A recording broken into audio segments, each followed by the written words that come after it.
आपल्याला लहानपणापासून एक गोष्ट शिकवली जाते, हो म्हणायला. कोणालाच नकार द्यायचा नाही. नकार देणं म्हणजे वाईट. मग मला एक प्रश्न पडतोय, स्वतःला दुखावून सतत हो म्हणत राहणं कितपत योग्य आहे? मी सुद्धा आधी अशीच होते. कोणतीही विनंती आली की हो म्हणायचं. माझा वेळ, माझं आरोग्य, माझं मानसिक स्वास्थ्य काहीही जिजू द्या, पण दुसऱ्याला नाराज करायचं नाही. पण जेव्हा मी नाही म्हणायला शिकले, तेव्हा मला जाणवलं लोक बदलले.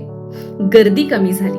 जे होच्या सवयीवर टिकून होते ते हळूहळू मागे सरकले.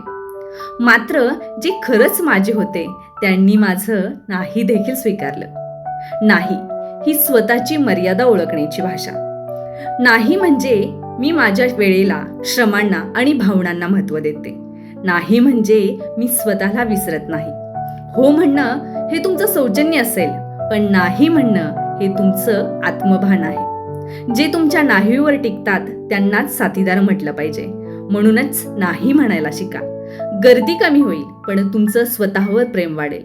आणि शेवटी हेच सगळ्यात महत्त्वाचं आहे, स्वतःशी प्रामाणिक राहणं.